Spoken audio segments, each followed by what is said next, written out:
appreciate it very much. Thank you, Sam. Really, what we're here to talk to you about today is an adventure.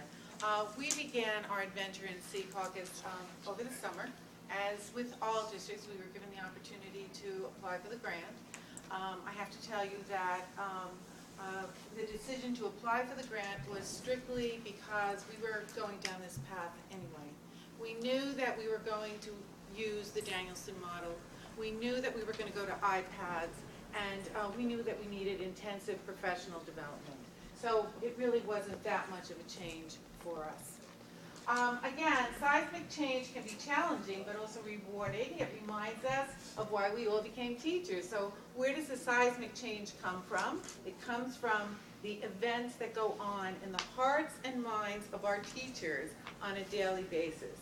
And I have to comment that if one challenge has presented itself to us, it is about making the teachers feel comfortable with change. And that's what it's all about. But I can say that at the end of the day, going through the change process for the last 6 months has made me remember and say, wow, this is why I became a teacher. This is really great stuff. So this is what the DOE has laid out for us. A lot of times people that are pilot participants, as we are, we get kind of blamed for, wow, you guys are doing this, you're buying into this. Well, I just want to remind everybody that the reason that we are all doing this is that it is coming from the NJDOE. And what does NJDOE want to do and has done, has applied for a waiver with the federal government. We want to get out of No Child Left Behind. We all know that it's catastrophic. We know that we're going to have catastrophic events and results. So this is where we're going. So what do we want to get out of all of this? And what does the department want us to have? Increase student achievement. And quite frankly, if you increase teacher performance, that is how you're going to get the best results. And of course, we do that gaining an excellent understanding of what good pedagogy is. And if I have to comment and do a rah-rah for Charlotte, because I am acquainted with her model, that's what it's all about. And then of course that evidence feedback, that's what we want to know. We want to know what is actually happening in the classroom. And it has to be a dynamic between teacher and the evaluator. And it just can't be one way anymore. It's a democracy now. It's about sharing the information with our teachers and asking for their feedback to get the best results. What do you need to learn next? And that is professional development. That's what has to be created from Teachscape, from the walkthroughs, from the model. It's all about how do we improve instruction. And then of course, building a collaborative process as we move along the continuum. I can actually say that I feel closer to my administrators today and to my teachers because we have been sitting down for the last 6 months studying together, and it's been a wonderful thing. And then of course, if the outcome of all of this is, who do I want to hire? Who is that best human capital that's going to advance the goals for my district? And then of course, who am I going to retain? So now I've got great data to be able to do that. And then of course, who am I going to help lead? And that is also going to help. Here's your hat. So, how many pilots are we? We're very few. We're only 10. There are 19 SIGs, and those are your schools in need of improvement. And actually, everybody, they're terrific, they're wonderful. And we go to monthly meetings, and we're continuously speaking to them, and they're a wonderful team. At the outcome of the pilot, this is all for you. We hope to share with you, and the department hopes to share with you, all of the information that we have garnered from the experience. And that's Rob, by the way, I want to introduce Rob Rizzuto. He is the mastermind of our grant, and he was the one that got us the grant and has the joy of reporting to the department. So, the joy. And then pilots, what's coming up for you next? Each school district is going to be able to have one school, permitted to have one school that will be part of the pilot process. And what we're hearing right now is that you will be funded for one of those schools. That's what we're hearing at this point. But it changes, so don't take that to the bank because it changes all the time. And then of course, between 2013 and 2014, there will be a leader evaluation system. I am on that committee right now. having been a principal, a vice principal, and so on and so forth, I keep in mind what it is that we do and did on a daily basis. So I'm speaking on behalf of all of you that do this on a day-to-day basis to keep it real. And then we can move on. Statewide rollout 2014, 2015. That is the date. It has actually moved down one more year. So we have one more year to get ready for all of this. So we did get $72,000. With that, we were able to purchase the professional development with Charlotte. And I have to tell you that it is a little bit on the expensive side, but I feel it's well worth it. We've had 3 days of evaluator training, 2 days of teacher training. One of the decisions that I struggled with was, do I use Charlotte's people to train my teachers, or do I use turnkeys? And the only thing that I can say to you is that I am so pleased that I went with the turnkey model, because that helped that group to buy in. They were able to study the entire process. When they presented it magnificently, because these are your teachers. These are the people that are doing this day in and day out. Many of the teachers that walked out of the turnkey session said, oh my God, this is like great pedagogy. I'm going to go into the classroom and just practice the way I was just taught. So it had that benefit as well. And then of course, the performance management data system, the purchase and the training, again, it's Teachscape, it's marvelous. If you were at the dinner last night, you heard about all of the wonderful resources. The fact that I can sit down, I can do an evaluation, the teacher and I agree, this is where we need to improve, and you can go and you can do your individual study online is magnificent. And that's a great product. And also the great thing about this as well is that our principals are going to come out and our evaluators are going to be fully certified.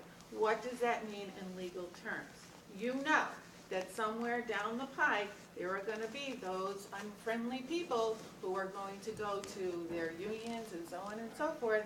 The fact of the matter is that we are all going to be very well trained and certified in this process. And then of course one of the things that we were planning to do and did, we bought iPads for all of our evaluators. The teachers that are conducting the walkthroughs, and I'll talk about that a little bit later, those teachers also have iPads, which they love, and now everybody wants an iPad. And we just completed our Wi-Fi implementation, so we were able to use them effectively. So everybody is going to have to form an advisory committee, and I would recommend it, and start thinking about it now, because if we're all going to be moving in this direction, this is what you should do. Of course, I'm there, our grant manager is there, central office administrator, this is somebody who's kind of overseeing the whole evaluative process, a principal, a teacher from each building, of course, the association has to be at the table, and I have my vice president and my school board president. And guess what? The school board heartily endorsed this entire process. They said, yeah, we're going to have to do it anyway, so let's get in on it. And they were one of the strongest proponents for our application in the grant process. PTA, very important. These are the folks that are going back and telling the parents what's going on in the schools. What is all of this about teacher evaluation? Well, ultimately, it's going to help you kids to do better in school. Our data manager, Bob Fizzicara, I've seen him around today. He is phenomenal. He is working with all of the pilot districts, and he is in essence our mentor and attends all of our sometimes contentious meetings. And I have to say something, as a superintendent, I don't know about you, but I manage everything. I really had to let go. I really had to let go. I had to sit back. I had to listen. I had to let all of these folks tell me what's going on in the schools, what do you hear, what's good, what's bad, and kind of smooth things over and say, all right, how do we best resolve the issues? How do we best resolve? And they came up with the best answers, not me. And then, of course, we have our county education specialist, Dr. Ramos, who's also doing a phenomenal job. So what are the DPAC responsibilities? From the inception, we have to have monthly meetings. Sometimes we have to call emergency meetings when things come up to clear the air. They establish the goals and the timelines for the grants. Again, the collaborative decision-making process. Develop a communication plan. It's not just about what we're doing at those meetings. It's what they have to roll out, what we have to roll out district-wide to the entire community, and Ron is going to talk about that. One of the mechanisms that we put in place was, okay, so what are people at the school level saying? people at the school level are the most important. They can either make this or they can break it. So what are their issues? So one of the things that we come out of every single meeting is with a Q&A. The Q&A is shared by individuals, for example, in their departments. It's shared at faculty meetings, and it's posted up on the website. Very, very important. And you have to respond immediately to the issues. If not, they take on a life of their own.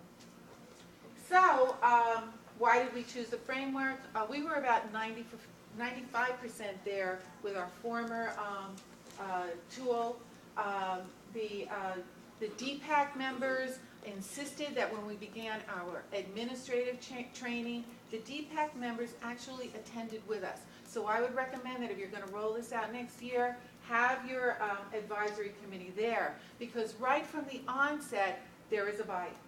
And then all of the wonderful online materials that we were provided, again, through Teachscape and through Danielson. Expect that pushback and just be ready to fly with it and answer. The one thing that I'm going to recommend to you, if you're going to do this next year, prioritize teacher training. Make sure it happens early on in the school year. We weren't able to do that. We just really completed our segment of teacher training. I believe it was on the 16th.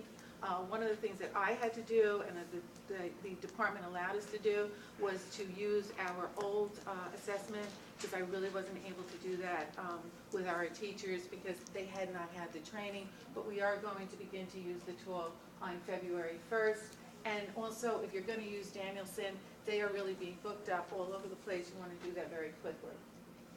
So communication and outreach, I'm going to turn this portion over to my friend here. Okay. Good afternoon, everyone. So one of the things that I had written in our grant application, I said, as one of my responsibilities is to write grants for the district, and I said I have to differentiate myself from the other people that are going to submit. So I actually developed and have up now a Moodle site, a Moodle course, if you will, just for our EE4NJ. And basically, this is what the Department of Education people told me, was they said, we really like this Moodle thing, we got to talk about this. They now have a wiki that they have, which is actually very well done, that they're sharing with all of the pilot districts. So on our Moodle site, everyone that's involved in the advisory committee is on the Moodle site and has full access to it. All of the documentation. I have the actual Senate bills going right back from the beginning when the governor had put together the advisory exploratory committee 2 years ago. I have all of the studies. There's the Chicago study. There's the New York Times article that had just come out a couple of weeks ago. Well, the Times broke it, but it was about that massive study of the 2.5 million students over the 20 years and how teacher achievement and the level of quality teacher is what ultimately determines how well a child will learn and achieve in school. All of that is up there in the central location, and of course Moodle is free. And it's very powerful, and again, according to the people, because they gave us feedback from the evaluation of the grants, they said that this was something that they really liked. As per the grant, you have to have a part of your school website with their banner on it. They provide you with the icons, and you have to have a place that actually says, I'm a pilot, this is what I'm doing, and they even gave us a really clear communication plan. We want boom, boom, boom. I mean, they made it really simple, so we have that as well. As Mrs. Randina had mentioned, we have the Q&A or frequently asked questions document. We have a DocuVault section on our website where I literally just take the DocuVault folder and sometimes my documents folder on my laptop, and anything I drag into the appropriate folder appears on the website immediately. There's a general area where there's no access permissions required, and then we have a secured access area where we have forms for the teachers, reimbursement, travel reimbursement, we have a different medical plan. So, but it's neat because you can just drag and drop things right into it. You don't need no web design whatsoever, because I don't like that anyway. All of the DOE and district documents again are on the Moodle. And the most important thing is how quickly you respond and put these things up there. So again, as Mrs. Randina had said, after we have these advisory council meetings and we find out that the talk in the teacher room in the middle school is, A, we address it and then we formulate what the response is, and I try by either later that evening or by the next day to modify this document so we try to nip it as close to the root as we can. Otherwise, as she said, it will take on a life of its own. Want me to keep going? Sure. Okay. So the requirements of the grant are for tenured teachers to have 2 informal and 2 formal observations. Non-tenured teachers, 2 informal and 3 formal. The summative evaluation will still be the binding document at the end. We did something a little different with the informal observation, which I've been in direct conversations with the DOE, and again, they are supporting and saying that they like this idea. Number one is we removed the word observation from the informal. There's a connotation that goes with the word observation. You can tell someone it's informal, but it's like saying you're going to have a minor operation. It's still an operation. So we renamed it peer reflection. And what we did is we're going to take the Teachscape walkthrough tool. I'm going to actually remove all the administrators that have been given accounts to it, and it's going to be nothing but teachers. It's just going to be all the teachers for the walkthrough tool. The teachers have volunteered to be peer reflectors. The teachers are volunteering to peer reflect and write these short walkthroughs for their peers. And the one assurance I had to give them was, we want to make sure that if we do this, the person who's going to do my formal and my summative can't have access to this. And it's human nature. How could you be truly objective if in an informal walkthrough you saw something that really just kind of stuck? Now you're going to do the formal 2 months later. No. So I said to them, and I spoke to people at Teachscape, told them what I wanted to do. They said, we can do this. We'll just have the teachers with the informal walkthrough tool with the iPad, and then you guys will have the Reflect Live. You'll have the formal observation piece that does all the reporting. The 2 databases are separate. We, the administration, will not have access to it. The only difference is, though, we do want that data from the informal walkthrough, because that's going to give us all of that reporting to drive the PD. So I did explain to them, you have to understand, there may have to be one person. I've made myself the sacrificial lamb if they'll have me. I said there's going to be one person that's got to take that data, just strip out everybody's names, but we want the actual data, because we want to generate all this information. As soon as the teachers understood that the purpose of the informal peer reflection was to really formulate good PD, and I think Steve said it perfectly, not PD that I think or we think from one side of the table unique, but the PD that we could actually say, is generated by what we had gotten. You're saying you feel that this process is going to take care of the 2 informal? I'm sorry, which process is that? Yes. Process that this will take care of that, satisfy? Oh, absolutely. Yes. Yeah, and what I did was I made sure we immediately, after we had the discussion, I called her name is Vicki Duff. She's one of the project leaders for the grant, and I said, is this going to be okay? And they were like, this is great. This is actually what we would like to see happen. I mean, it's a great question. Because we're a pilot, and we, of course, have an agreement with the grant opportunity contract that you sign, we run everything by them. And I have to say, it's been amazing, because almost every time the answer is yes, do it, not a problem. Let's see how it goes. So it's been very encouraging. So the idea is that the outcome from this peer reflection will be, there'll be an individual part for the teacher, because they can see their individual thing from their peers. There'll be the school part, so maybe my middle school needs something in particular. Our middle school is very proficient with our Promethean boards. We have Promethean boards in every single classroom in our district. The middle school, I don't know if it's the age group of the children, I don't know if it's the vibrancy of that particular staff. Their active expressions, active votes, clickers, document cameras, they're just bonkers with it. They're probably going to have a different map for PD than the other buildings. And this will really allow us to substantiate it. And then, of course, the overall district professional development plan as well. So we're really hoping to cull a lot of interesting inferences out of this data. And of course, we're leaving it to the individual building principals for the building level implementation of professional development.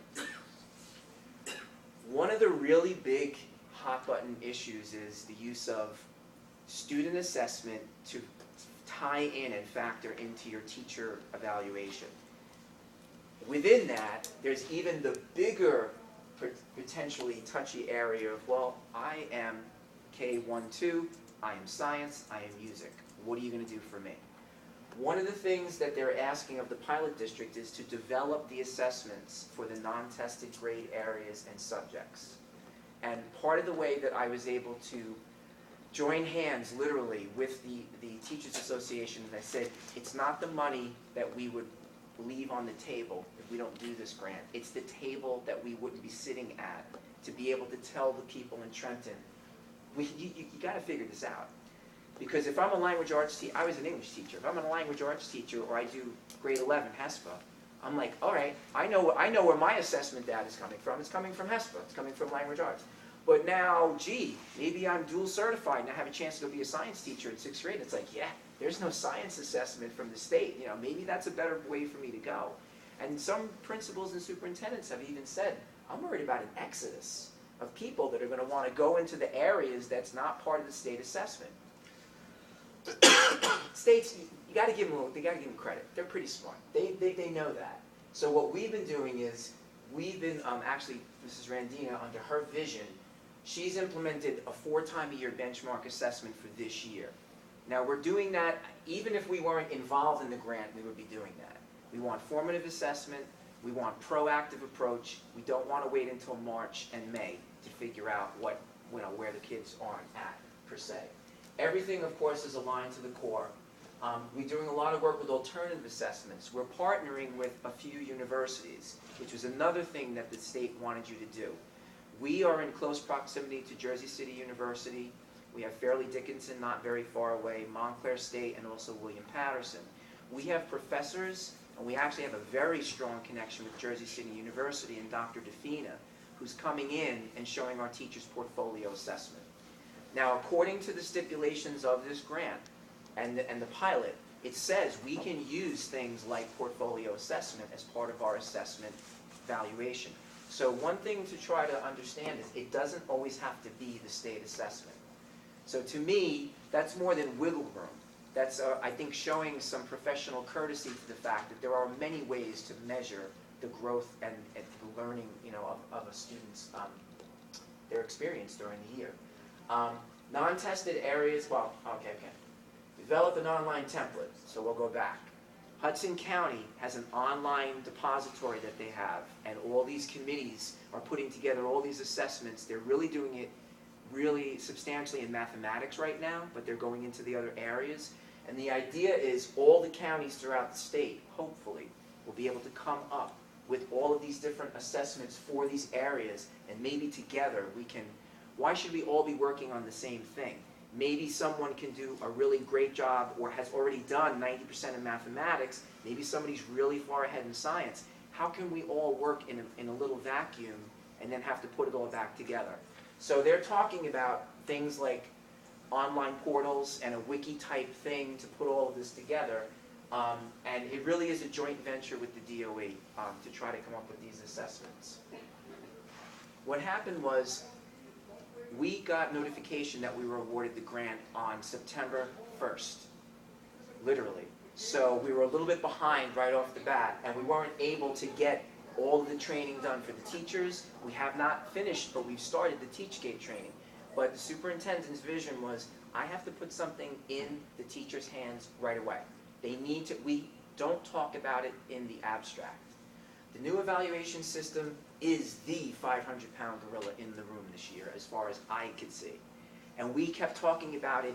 Yes, it's going to look like this. We're going to, it got to the point where it was like, no, we need to actually paperify. We need to give them something tactile so that they could see, while we don't have all their accounts set up yet in Teachscape.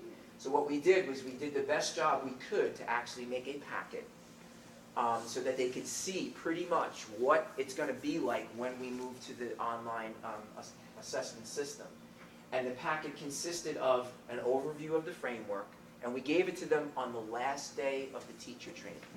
So now when they got it, it wasn't like, what framework? What's this framework thing? It was like, this is what we just finished for 2 days. And by the way, this is what it's going to look like when we actually do it. I think it assuaged pretty much most of the concerns, because now at least they had something in their hands. And it really just, with the exception of the summative rating at the last part of it, everything else is very clearly spelled out for them. So to wrap up what the grant process has been as one of the pilots, we really have worked very hard on the collegiality and the trying to bridge the gap across the table. And I told the teachers every time I speak to them, remember, my evaluation is going to change too.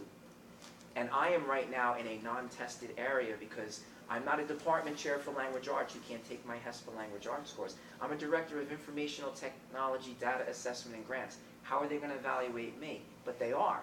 And I said, collectively, how we all perform as a district is going to impact what's going to happen to your principal's evaluation, what's going to happen to everybody else. So to make everyone feel like we're kind of in this boat together, hopefully it's not the SS Minnow, and it'll be something a little bit more sturdy. But the fact is we're all together, and I think that also helps to allay a lot of the concern. As Mrs. Randina said, I have grown much closer with the Teachers Association officers and a lot of the teachers and my administrators because we're really all just kind of like grabbing onto each other like, of course it's always, Rob, what did you do? Why did you write this grant? But we really have all, I have to say, it's really brought us closer. After the initial sparks, it's been a really good thing. Someone asked me yesterday at the dinner, would you have done this, would you do this again knowing what you know now if you had to do it again? And I honestly said I would, because to not go out there and put the bow of the ship right out there and be the first to touch that new, uncharted water, I wouldn't want to be doing this next year or the following year. Because we did subscribe to the NCLB waiver, we did get the $45 million and race to the top. So hopefully there's going to be some money now to support the deal that we've already made with the Department of Education. So I really would do it again, crazy as it is. Increased collaboration to support professional learning, absolutely. Many of the teachers did take the Danielson turnkey training and they said, I'm going to use this in my class with my students. And they really have. They've implemented it already. Enhance the knowledge of research-based best practices. That was one of the big stipulations for getting out of NCLB. You had to implement a research-based assessment system. And that was, of course, the state didn't tell you who to go with for a framework, but it had to be research-based. So we did look at Marzano, and we looked at McCrell, and we looked at Danielson, and as Mrs. Randina said, we did a crosswalk comparison to our existing evaluation tool and Danielson, and it was almost like a dovetail joint. It was like this, we're pretty much there. So that was the one for us. Increased opportunities for constructive feedback and sharing. I tell the Teachers Association and the teachers themselves, we go to the DOE and we have said things that maybe are not exactly everybody's feel-good idea of, but we've told them, this is really not a good idea. Or you asked us to do this and it's already, the pushback is huge. And believe it or not, since this process started, they've already elongated and added another year to the pilot process. I'd like to think we had something to do with that, collectively, all the pilots. I'm just going to speak how are we doing on time, Evan? Do we have time? We're done? Okay. So I wanted to just speak specifically to any technological challenges that I could share with you. I mean, Steve, you took so much of my thunder from my presentation. Buddy, I didn't mean that. No, it's amazing. It's wonderful. We had a couple of unique challenges. One of the things that's very important and was mentioned, you don't need to have Wi-Fi to use the data collection tool. You can download the templates, it's all done with templates, have it in your iPad or any other device. By the way, the walkthrough tool from Teachscape works on Droid, iPhone, iPad, there's even a BlackBerry app. So like most districts, we have supplied the administrators with Board of Ed supplied phones. We have a mishmash, we have a couple iPhones, a couple of Droids, some people still with BlackBerries. This simple walkthrough, even though the administrators are now not doing the simple walkthrough, caveat, but it does run on any of those devices. So, but you don't have to be Wi-Fi, but it sure helps. So we actually did just finish, we had done all of our LAN wiring over, went to power over Ethernet switches, had all the wiring done, and just basically had to hang the little, appliances on the walls, and now we're fully covered campus-wide wireless. The cost to do wireless has precipitously dropped in the past 5 years. So if you waited this long, always find the positive, right? you're probably going to spend a fraction of what you would have spent 5 years ago to make your district wireless if you do it now. And it's definitely the way to go. I know there was a presentation yesterday. I couldn't see it. The line was out the door. Bring your own technology. Huge. Huge. We also have an e-reader initiative with Nooks this year. And I already had parents right before the holidays, I want to get a Nook. They're using Nooks in this class.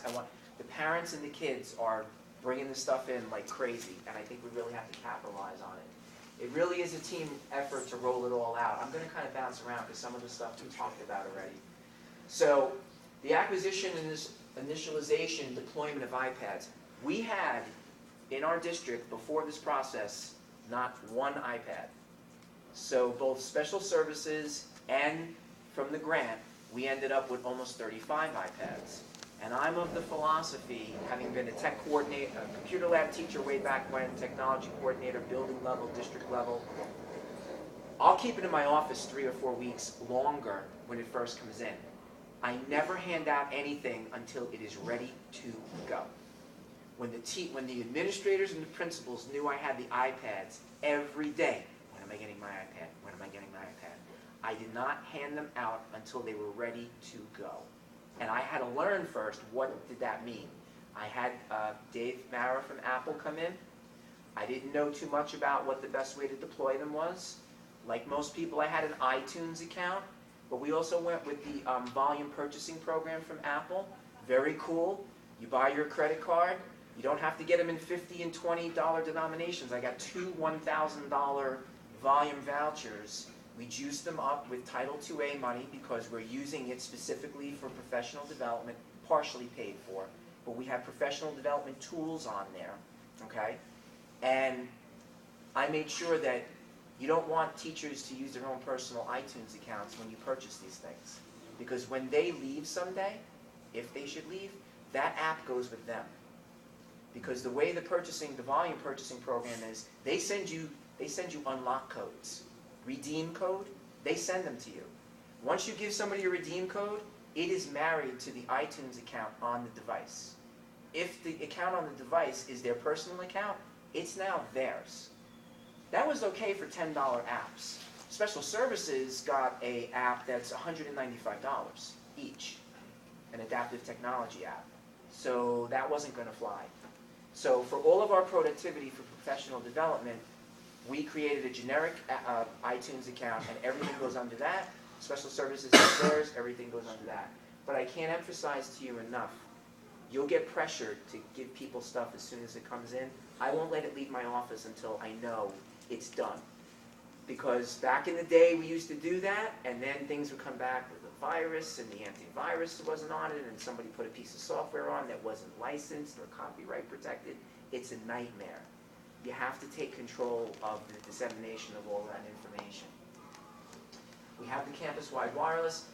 There was a minimal amount of import and export with the Teachscape people who were outstanding.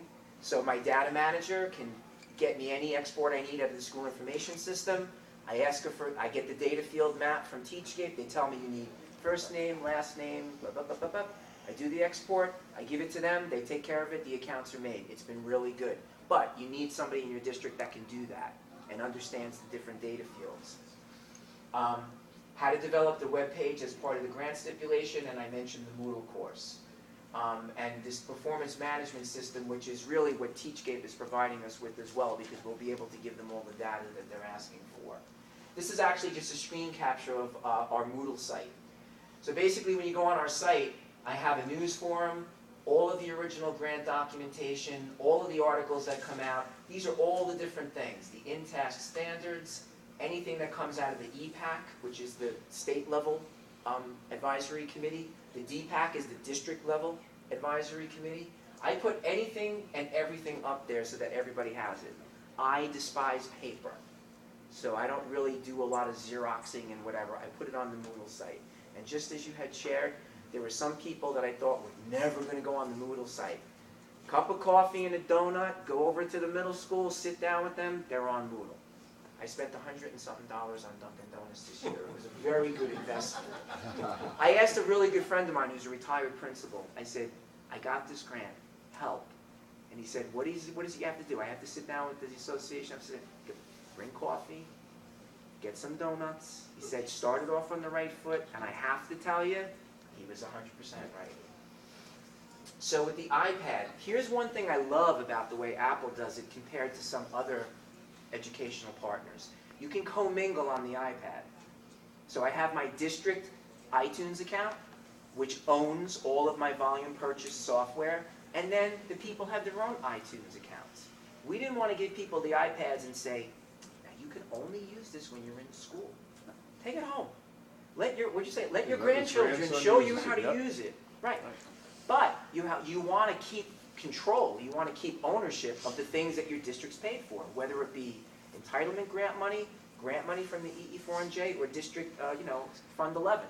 So the way we did it was we let people use their own iTunes accounts when they want to do their own stuff, and we keep, our generic one. The only thing I asked is, don't sync your iTunes music and video library onto our 32 gig iPads. That's the only thing I said to them. Don't do that. Somebody did. That's all right. We fixed it. Not a big deal. That's the generic iTunes account that I made for us, just iPadAdmin@sboe.us. Special Services has theirs that they use, and I sat down with them. We rolled it out. It really went well. The educational volume voucher that I had mentioned to you. One of the best things that happened was in the version of iOS for the iPad, everything went to the cloud. I was worried with the iPads when we first got them. You mean I have to get this thing back from every administrator every time I need to do an update and I want to add something and I got to tether it with the cord? As soon as that 5 dot whatever it was came out and everything was cloud-based, I knew Steve Jobs was looking down on us. Because I said, you just made my life a lot easier. I don't have to get the iPads back, ever. I just email out the codes to the people when I want to give them applications, and we use Documents to Go for our Office complement, because there is no Office for the iPad. And because it's cloud-based, iOS updates and any other kind of things that can be pushed out, it all gets pushed out through the cloud. Because you don't want to start having a farm of several hundred of these, because your kids are all going to have them, whether you realize it or not. And you just want to be able to push all the stuff out. Yes? Did you image the iPads? No. Because it was only 36 of them, I did them a la carte. Usually on Sunday during the 1 o'clock and 4 o'clock football games, I'd sit there with a stack of them. But aside from the time that you did that many, Yeah. was there any other reason why you didn't image them? Probably lack of the knowledge and power of what that could do on a broader, we had a small implementation. We talked about it with Dave Mara, and I think eventually that's the way we'll go. But right now I was under the gun, and I was Apple ignorant, so I just kind of went with it. But the one thing I made sure of was the iTunes and the ownership of the apps. That I did. But no, you're right. Imaging is the way to go. Now we image all the PCs in the district. I would never sit around anymore, or have the guys sit around with, no. So that's the way to go. But the move to the cloud was huge. And this isn't just for storage of data. This is like all the updates for the device and everything else. Teachscape has a great app. They have the walkthrough app for the iPad, the iPhone, the Droid, even the BlackBerry. So it was just, it was a home run. It was a home run. Like I said, I had them in my office for probably the better part of a month. You talk about differentiated instruction. So I've got the English department chair who is like a monster with technology. He's like, thank God you got this, because I've had my iPhone for a year already. He's gone. He's off to the races, gone. I have other people that they're afraid to take the cellophane off, because it's like they're afraid. And I don't mean this in a negative way. So I have literally gone to the people that are afraid, and we've sat together one-on-one. Now, I'm a relatively small district, but you talk about differentiated instruction. You can't bring somebody in for PD and pay for 20 minutes or 2 hours at your principal's meeting and just one size fits all. Hey, this is how, no, forget it. Train wreck, carnage, bad. So what I've been doing is trying to get everybody up to a minimum proficiency level, and then we'll have the Teachscape people come in, and then we'll have the other people come in, because time is money. So we're doing it internally, turnkeying, to bring everybody up. And my advantage is many years in a computer lab, as well as an English classroom. I'm doing that, a lot of that myself. But you definitely have a wide range of users with this. You got to get the early adopters. You got to give them as much as you can. I have a couple of teachers that asked me if they could have an Apple TV device because they're using their they have their own iPads and they want to drive the Promethean board with it. It's $99. I was like, somehow I'll try to get it for you. I can't promise it, but I'll try to get it for you. And we happen to use Docs2Go Premium, which I think was about $15. But I mean, there's other Office apps that you can get, including the Apple proprietary ones, Number, Keynote, yeah. Pages and Numbers. Right, so you can go with the Apple ones if you want. You can go with something else. I think the Docs2Go is a throwback to my Palm 3, because that's what I used to use on that. And you got to have the goodies.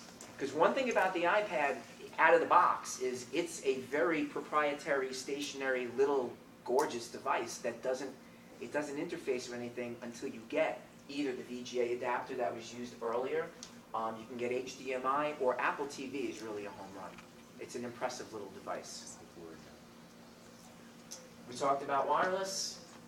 The device will sync, as was mentioned.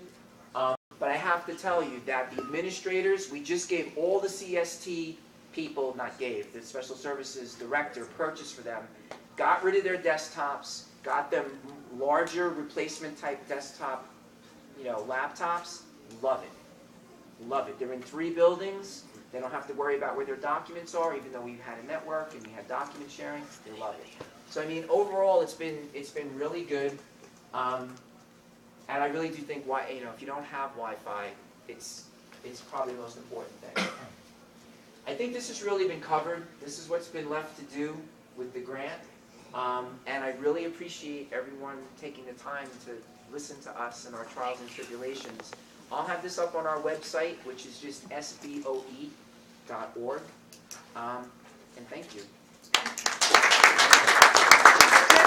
one mention to any of the folks in the room that are interested in the latest memorandum to the county superintendents about the